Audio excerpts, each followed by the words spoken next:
ఈ ఇక్కడ మీరు కృష్ణావతారంలోని ప్రధాన ఘట్టాలలో ప్రధానమైనవి. చాలా ప్రధాన ఘట్టాలు చాలా ఉన్నాయి. ఇందులో కొన్ని మట్టుకే నేను చూపిస్తున్నాను. మొదట చూడండి, బుట్టలో వసుదేవుడు కృష్ణ భగవానుడిని యమున దాటిస్తూ ఉన్నారు. తర్వాతదొచ్చి దామోదర ఘట్టం. యశోదమ్మ ఆయన్ని చెక్క రోకటికి కట్టేస్తుంది. దామోదరం, ఉదరము అంటే కడుపు, దామము అంటే కట్టడానికి ఉపయోగించినది అంటే తాడు. అందుకే అది దామోదరం, పేరు కూడా దామోదరం అని భగవానుడికి ఒకటి ఉంది. తర్వాతది కాళీయ మర్దనం. కాళీయుడి తలపైన ఆయన తాండవం చేస్తున్నారు, కృష్ణ తాండవం. తర్వాతది గోవర్ధనగిరి ఉద్ధరణ. ఆ తర్వాతది గోపికలతో ఆయన నాట్యం ఆడుతున్నారు, కాస్మిక్ డ్యాన్స్ అంటారు దాన్ని. తరువాతది ఇక కుడివైపు చూసారంటే మొదటిది కంసవధ. ఆ తర్వాత సాందీపుడి దగ్గరికి, అంటే కంసవధ కోసం ఆయన మధురకు వచ్చేస్తారు కదా, బృందావనం నుంచి మధురకు వచ్చేస్తారు. కంసవధ జరిగాక ఆయన చదువుకోవడానికి వెళ్తారు సాందీపుడి దగ్గరికి. అక్కడ విద్యాభ్యాసం చేస్తున్నారు. అదంతా ముగించుకుని వచ్చి రాజ్యభారము, కుటుంబ భారము మోస్తూ ఉన్నప్పుడు ప్రజల కోసం ద్వారక కట్టి అందరితో కలిసి ద్వారకకు వెళ్తారు. ఆ కింద ఉన్న చిత్రపటం అదే. ఆ తరువాత అర్జునుడికి జ్ఞానబోధ ఘట్టం, భగవద్గీత చెప్పడం కురుక్షేత్రంలో. ఆఖరిలో ఒక వేటగాడు బాణం వేయగా ఆయన తన అవతారాన్ని చాలిస్తారు. ఇవి ప్రధాన ఘట్టాలు. ఇప్పుడు అసలు కృష్ణావతారం యొక్క విశిష్టత, ప్రాముఖ్యత ఏంటి? మిగతా అవతారాలతో పోలిస్తే ఇది చాలా విశిష్టమైనది. ఒక మ్యాజికల్ సాగా అన్నమాట. అసలు ముందు కృష్ అంటే ఆకర్షణ శక్తి అని అర్థం.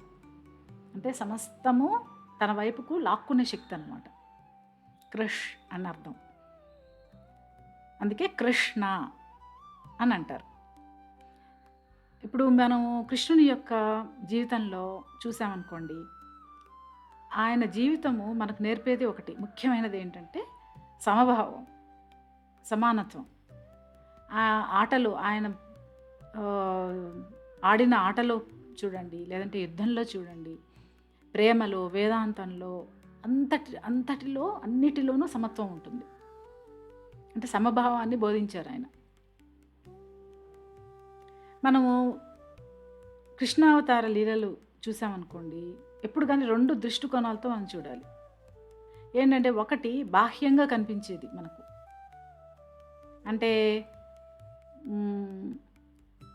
రాక్షసుల్ని చంపడం, చిలిపి చేష్టలు చేయడం, అంటే వెన్న దొంగలించడం, గోపికలతో ఆడుకోవడం, ఇవంతా బాహ్యస్థాయి అన్నమాట. ఒక జస్ట్ అన్ ఆర్డినరీ ప్లే, లేదా గోపికలతో ఆయన చేసిందని రొమాన్స్ అంటాం కదా, అది బాహ్యంగా మనకు కనిపించేది. అంతర్ముఖ స్థాయిలో వేరే ఒక రకంగా మనం చూడొచ్చు దాన్ని. ఆయనని ఒక అనంతమైన యోగి శక్తి ఆయనలో ఉంది. ఆ స్వరూపంగా ఆయన్ని మనం చూడొచ్చు. యోగ శక్తి స్వరూపంగా కూడా మనము ఆయన్ని చూడొచ్చు. ఇప్పుడు మామూలుగా మనం చెప్పుకుంటూ ఉంటాం కదా, 16,000 మంది గోపికలతో ఆయన నృత్యం చేశారు అని. 16,000, 15 కాదు, 14 కాదు, అలాగని 17, 18 మామూలుగా విశిష్టమైన సంఖ్య కదా.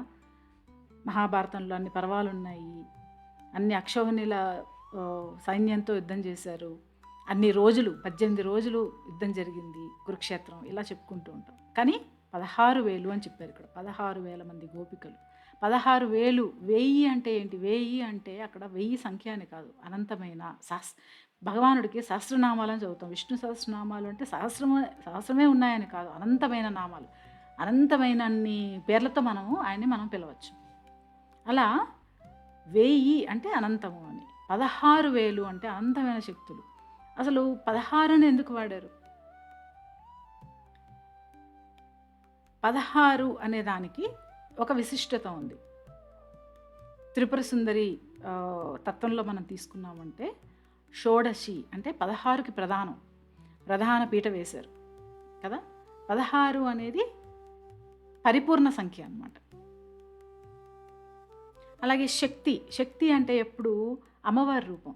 మీరు తీసుకోండి, శారదా అమ్మవారు, దుర్గా అమ్మవారు, లక్ష్మీ అమ్మవారు అని ఏ శక్తి తీసుకున్నా శక్తి స్త్రీ స్వరూపమే కదా. అంటే ఇప్పుడు కృష్ణుడు తన రాసలీలల ద్వారా మనకి చెప్పింది ఏంటంటే, మనలో ఎన్నో శక్తులు ఉంటాయి, 16 రకాల శక్తులు, దానికి తాలూకు అనంతమైన శక్తులు, అంటే సబ్ కేటగిరీస్ అన్నమాట. అంటే ఇప్పుడు మనలో తీసుకున్నాం అనుకోండి, కోరిక, డిజైర్ అనేది ఒక శక్తి. అలాగే ఎమోషన్, భావాలు, అదొక శక్తి. నైపుణ్యం, స్కిల్స్, అదొక శక్తి. మన ఆలోచనలు, అవి శక్తే. అన్ని శక్తులే. మనం ఎప్పుడైతే మనలో ఇన్ని అనేక రకాలైన శక్తులు ఉన్నాయి కదా, ఇవన్నీ శక్తులే అని చెప్పుకుంటున్నాం. కానీ ఉన్నది ఒకటే, ఏంటది? ఆత్మ. ఆత్మ అనేది ఒకటే ఎప్పుడు కదా. ఎప్పుడైతే ఈ అనేకమైన శక్తుల్ని మనం సమన్వయపరిచి ఆ ఆత్మలోకి విలీనం చేసామనుకోండి, ఒక కేంద్రంగా భావించి దాంట్లోకి విలీనం చేస్తే అప్పుడు అది సంపూర్ణం అయిపోతుంది. అంటే ఏంటి? ఆత్మ. అప్పుడు మనకేం తెలుస్తుందంటే, ఇది ఆత్మ ఒకటే కాదు, పరమాత్మ స్వరూపము అనేది అర్థమవుతుంది. ప్రతి గోపిక ఒక మనోభావం, ఒక శక్తి. కృష్ణుడు ఏం చేశాడు? తనలో ఉన్న ఆ సమస్తమైన ఆ శక్తులని సమన్వయపరిచి తన చుట్టూ నాట్యం చేసుకునేలా చేశారు. వాళ్ళు చెప్పింది వినలేదు, శక్తులు చెప్పినట్టు ఆయన వినలేదు, ఆయన చెప్పినట్టు శక్తులు వినేలా ఆయన చేసుకున్నారు. శక్తులను యోగి ఏం చేస్తాడంటే తన ఆత్మలో సమన్వయం చేసుకుంటాడు. ఇది అంతర్ముఖంగా మనం అర్థం చేసుకోవాల్సింది. అలా ఒక్క లీలే కాదండి, ఏ లీల తీసుకుంటే కూడా, మన కృష్ణావతారంలో మనం ఏ లీల తీసుకున్నా దాని వెనుక ఒక భావం అనేది ఉంటుంది. ఆయన ప్రతి లీల ద్వారా మనకి ఒక మంచి విషయాన్ని చెప్పారు. మధుర వెళ్ళాడు అంటే, ఇప్పుడు ఆయన మధురకు ఎందుకు వెళ్ళారు? యాక్చువల్గా బృందావనంలో సంతోషంగా ఉన్నాడు ఆయన, గోపికల మధ్య రాధ ఉంది, అన్ని సంతోషాలని వదిలేసి ఆయన మధురకు వెళ్ళాడు. మధురలో ఏం చేశాడు? తన బాధ్యత, దుష్టుడైన కంసుని సంహరించి తల్లిదండ్రుల్ని విడిపించాడు.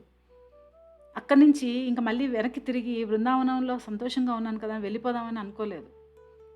తర్వాత తన బాధ్యత ఏంటి? యాదవుల్ని చూసుకోవడం, వాళ్ళని పరిపాలించడం కదా. అలాగే కుటుంబ బాధ్యత, పెళ్లి చేసుకుని భార్య బిడ్డల బాధ్యత తీసుకున్నాడు.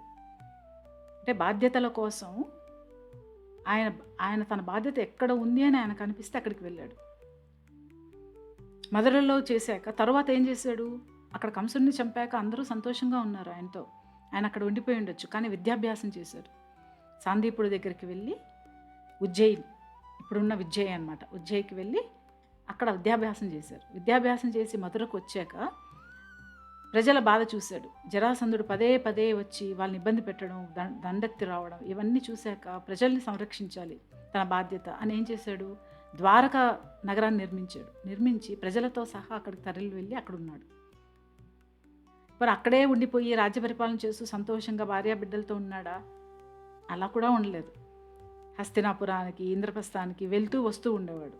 ఎందుకంటే ఆయనకు తెలుసు ధర్మము అధర్మాలు రెండు పక్కన పక్కన అక్కడే ఉన్నాయి, అక్కడ తన అవసరం ఉంది అని అక్కడికి వెళ్ళాడు. యుద్ధభూమిలోకి కూడా వెళ్ళాడు. తనకేం సంబంధం కదా. ఇలా ఆయన యొక్క ప్రతి జీవితంలో ఏది తీసుకున్నా, కృష్ణుడి జీవితంలో ఏది తీసుకున్నా ఏది ఈజీగా లేదు. మనము ఈ శ్లోకంలో చెప్పుకున్నాం కదా, సమశత్రౌచ మిత్రేచ అని, శత్రువుల్ని మిత్రుల్ని సమానంగా చూడడం. కంసుడు శిశుపాలుడు, ఆయన వాళ్ళని సంహరించడం అంటే ఆయన వాళ్ళ మీద శత్రుత్వంతోనూ, ఒక వెర్రి కోపంతోనూ, ఒక వెర్రి శత్రుత్వంతోనూ ఆయన సంహరించలేదు, ధర్మ సంస్థాపన కోసం సంహరించాడు కదా. అలాగే మిత్రుల్ని తీసుకుంటే సుధాముడు, అర్జునుడు ఇద్దరు మిత్రులే. అర్జునుడు క్షత్రియుడు కదా అని ఆయనని ఒక రకంగా, సుధాముడు పేద బ్రాహ్మణుడు కదా అని ఆయన్ని ఒక రకంగా ఆయన చూడలేదు, సమత్వంతో చూశాడు. అలాగే ఇంకొక శ్లోకంలో చెప్పారు కదా, సుఖ దుఃఖం, మానాపమానం, చలి వెచ్చగా ఉండడం, అంటే ఎలా ఉంటే కూడా ఇవన్నీ ఆయన తన జీవితంలో చూశాడు. ఆయన్ని శిశుపాలుడు ఇంకా కొంతమంది మోసగాడు అన్నారు, దొంగ అన్నారు, అవమానాలు చేశారు, నిందలు పడ్డాడు ఆయన. అలాగే ఇంకొకరు నువ్వు జగద్గురువు అన్నారు, అర్జునుడు కదా, అన్నిటినీ సమానంగా తీసుకున్నాడు. బాధ్యతలు, తన కర్తవ్యం, అలాగే ప్రేమ ఇవ్వాల్సిన చోట ప్రేమ ఇచ్చాడు. ఎక్కడ ఒక దగ్గర అనికేతః అంటే ఒక దగ్గర స్థిరంగా ఉండిపోయి, ఎక్కడ సంతోషాలు, ఎక్కడ రాగానుబంధాలు ఉన్నాయో అక్కడ ఉండిపోలేదు. అనికేతః తిరుగుతూనే ఉన్నాడు. ఎక్కడ తన అవసరం ఉంది అనుకుంటే అలా వెళ్ళాడు. మౌని అని ఇంకో దగ్గర అన్నారు. మౌని అంటే మౌనంగా ఏమీ మాట్లాడకుండా ఉండాలని కాదు, ఎక్కడ అవసరము, ఎంత అవసరమో అంత మాట్లాడాలి. ఆయన ఏం చేశాడు, గోపికల చుట్టూ ఉన్నంతసేపు ఆయన మౌనంగా ఉన్నాడు. మౌనంగా తన శక్తులను అన్నిటినీ సమన్వయం చేసుకున్నాడు, తనలో కలుపుకున్నాడు, విలీనం చేసుకున్నాడు, ఆ శక్తులన్నీ తీసుకున్నాడు తను. అంత గొప్ప గ్రంథాన్ని, గీతని ఇవ్వడము అంటే ఆయనకు ఆ శక్తి ఎలా వచ్చింది?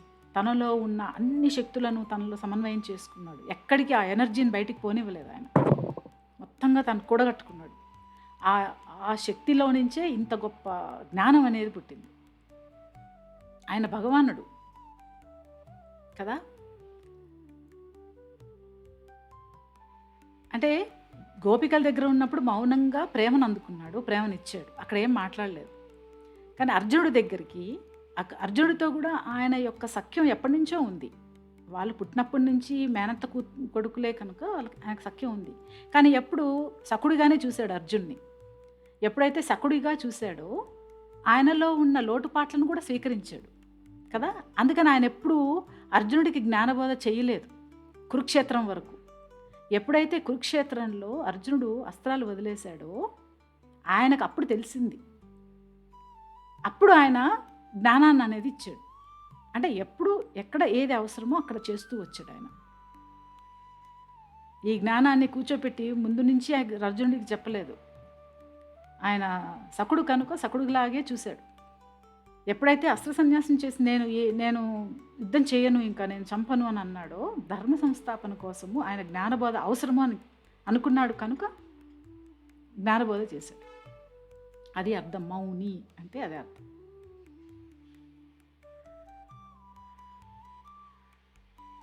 స్థిరమతి కాబట్టి ఆయన అంత గొప్ప జ్ఞానాన్ని ప్రపంచానికి ఇవ్వగలిగాడు. Balanced mind. ఎంత బాగుంది కదండి భగవానుడి గురించి చెప్పుకుంటూ ఉంటే. ఇది మనం తెలుసుకున్నది 1% కూడా లేదు. కృష్ణావతారం మనం ఏ ఘట్టం తీసుకుంటే కూడా ఎంతో గొప్ప జ్ఞానం, ప్రతి ఘట్టంలోనూ ఒక్కొక్క జ్ఞానం ఉంటుంది.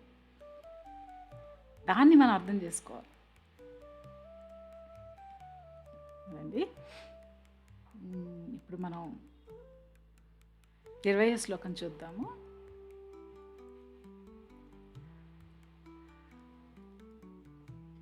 ఏ తు ధర్మ్యామృతమిదం యథోక్తం పర్యుపాసతే శ్రద్ధధానా మత్పరమా భక్తాస్తేతీవ మే ప్రియాః.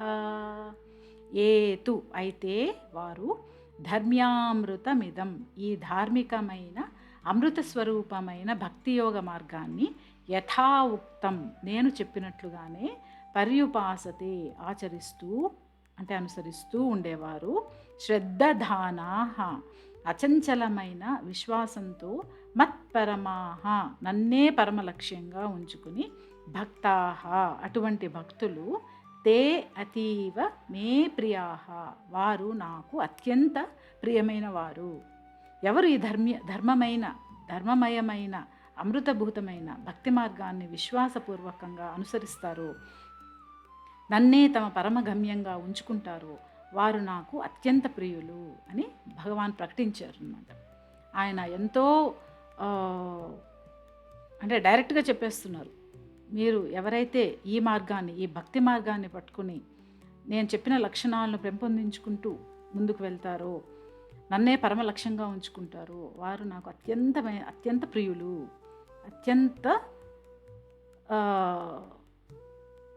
అంటే సన్నిహితమైన వాళ్ళు నాకు అని చెప్తున్నారు. అంటే భక్తి మార్గాన్ని పట్టుకోవాలి. భక్తి అనేది ఒక రసం, ఒక ఎమోషన్ అది కదా. కొంతమందికి లోపల అనిపిస్తూ ఉంటుంది, నాకంత భక్తి ఉందో లేదో, నాకున్న ఈ భక్తి సరిపోతుందో లేదో, ఇలాంటి అనుమానాలు వస్తూ ఉంటాయి. భక్తి అనేది మనకు పుట్టుకతో కొంతమందికి రావచ్చు. పుట్టుకతోనే వాళ్ళు భక్తులుగా, అంటే గొప్ప గొప్ప భక్తులు పుట్టారు, పుట్టుకతోనూ వాళ్ళు భక్తి మార్గంలో వెళ్ళిపోయిన వాళ్ళు చాలామంది ఉన్నారు. కానీ అందరికీ అది సాధ్యపడకపోవచ్చు. కానీ భక్తి అనేది మనం పెంపొందించుకోవచ్చు. ఎలా పెంపొందించుకోవడం? ఇలాంటి చక్కటి, అంటే మనకెన్నో గొప్ప గొప్ప పురాణాలు, ఇతిహాసాలు, శాస్త్రాలు, పురాణాలు ఇవన్నీ ఉన్నాయి కదా. వీటిని చదువుకుంటూ భగవద్గీతతో అనుసంధానమై ఇలాంటివి తెలుసుకుంటూ, ఎంతమందో గొప్ప గొప్ప గురువులు ఎన్నో విషయాలు చెప్తూ ఉంటారు, అవి వింటూ మనము కనెక్ట్ అవ్వాలన్నమాట. భగవంతుడితో ఒక కనెక్షన్ భక్తి అనేది. భక్తి యోగంలో ప్రతి శ్లోకము ఒక మంత్రం లాంటిది. ప్రతిరోజు కనుక మనం భక్తి యోగాన్ని పారాయణ చేసుకుంటూ, చదువుకుంటూ, ఇలా అర్థం తెలుసుకుంటూ మనం పారాయణ చేసామనుకోండి, అదే మనలో భక్తి రసాన్ని పెంపొందిస్తుంది. మనం వేరే ఇంకా ఎక్కడ బయటకు కూడా వెళ్ళాల్సిన అవసరం లేదు, ఎన్నెన్నో చదవాల్సిన అవసరం కూడా లేదు. ఎందుకంటే ఆ శ్లోకాలకి అంత శక్తి ఉంటుంది. మనలో ఆ భక్తి రసాన్ని పెంపొందించే శక్తి, భగవానుడితో కనెక్ట్ అయ్యే శక్తి అవి మనకిస్తాయి. అదండి, చక్కగా ఈ భక్తి యోగాన్ని ప్రతిరోజు పారాయణ చేసుకుంటూ, అర్థాలు తెలుసుకుంటూ, తర్వాత అధ్యాయాలు కూడా నేను వీడియోస్ చేసి పెట్టే ప్రయత్నం చేస్తాను. అవి చూసుకుంటూ చక్కగా భగవానుడి సేవలో మీరందరూ తరించాలని కోరుకుంటున్నాను. జై శ్రీకృష్ణ.